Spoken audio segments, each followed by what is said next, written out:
ফ্যাসিবাদের ভয়ে হোক কিংবা তাদেরকে সমর্থন দিয়েই হোক, এই লোকগুলোকে আমরা কথা বলতে দেখতাম না কিংবা অর্থ নিয়ে বাজেট নিয়ে কথা তুলতে দেখতাম না। এখন তাদেরকে আমরা এটা নিয়ে কথা তুলতে দেখি, কারণ এটা জুলাই নিয়ে হচ্ছে। হয়তো দেখে থাকবেন যে বিভিন্ন ক্ষেত্রে জুলাই গণঅভ্যুত্থান নিয়ে কাজ করতে গেলেই জুলাই গণঅভ্যুত্থান যে স্মৃতি জাদুঘর হচ্ছে কিংবা এর বাইরেও যে উদ্যোগগুলো গ্রহণ করা হয়েছে সেগুলোর বাজেট নিয়ে কিংবা কত অর্থ খরচ হচ্ছে এটা নিয়ে একটা মহল অনেক সময় প্রশ্ন তোলার চেষ্টা করে।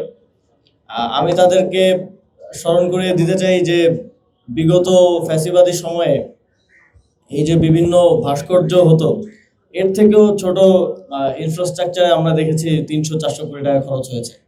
এবং সেই ইনফ্রাস্ট্রাকচারগুলো তৈরি করার যে কনসালটেন্সি, সেই কনসালটেন্সিতেই এই পুরো স্মৃতিস্তম্ভে যা খরচ হচ্ছে তা খরচ করা হয়েছে। তখন এই বিষয়টা কোনোভাবেই জনগণের অর্থের প্রতি বা দায়বদ্ধতার জায়গা থেকে তারা বলে আমরা মনে করি না। আমরা মনে করি যে তারা এটা রাজনৈতিক উদ্দেশ্য প্রণোদিতভাবে এটা নিয়ে আলোচনা করে এবং জুলাই গণঅভ্যুত্থানকে যেন স্মরণে রাখার মতো কোনো কাজ না করা যায় সেজন্য এই একটা চাপ রাখার চেষ্টা করে। কিন্তু আমরা স্পষ্টভাবে বলতে চাই, পরবর্তী প্রজন্মের কাছে এই যে ১.৫ সহস্রাধিক শহীদ এবং প্রায় ৩০ সহস্র আহত আমাদের আছে, তাদের যেই আত্মত্যাগ, সেই আত্মত্যাগের স্মৃতিকে আমরা প্রজন্ম থেকে প্রজন্মান্তরে পৌঁছে দেওয়ার জন্য কাজ করে যাব। এই ধরনের কোনো অপচেষ্টা আমাদেরকে দমিয়ে রাখতে পারবে না।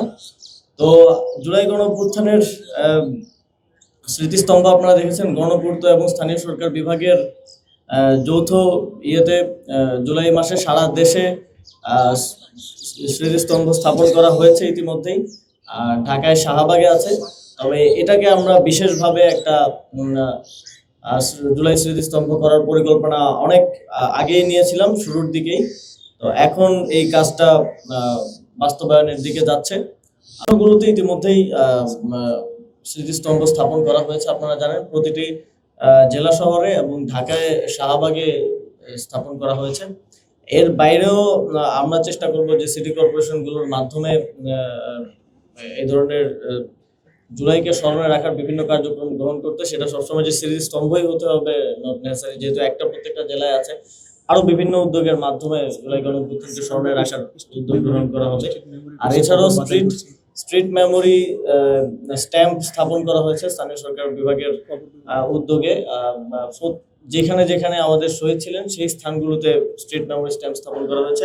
এছাড়াও স্থানীয় সরকার বিভাগের উদ্যোগে আমাদের শহীদদের যে কবর সংরক্ষণের উদ্যোগ গ্রহণ করা হয়েছে। একই ধরনের ডিজাইনে প্রত্যেক শহীদদের কবর সংরক্ষণের কাজ প্রায় বাস্তবায়ন হয়ে গেছে। দুই পাশে দুইটা গেট হবে, আপনারা দেখেছেন 24 এবং 5-এর আদলে 24 এবং 5, 24 সাল এবং 5ই আগস্টকে করে এই দুই গেটই উন্মুক্ত থাকবে। অবশ্যই রক্ষণাবেক্ষণের দায়িত্ব সিটি কর্পোরেশন থাকবে। শুধু এটা না, পুরো এই উদ্যানটাতে রেনোভেশন হয়েছে, আপনারা জানেন। এই পুরোটা রক্ষণাবেক্ষণের দায়িত্ব সিটি কর্পোরেশন থাকবে। আমাদের সাধারণত এ ধরনের উদ্যোগ পরবর্তীতে রক্ষণাবেক্ষণের অভাবে মূর্ছা যায় কিংবা দেখতে আর এই দৃষ্টিনন্দনতা থাকে না।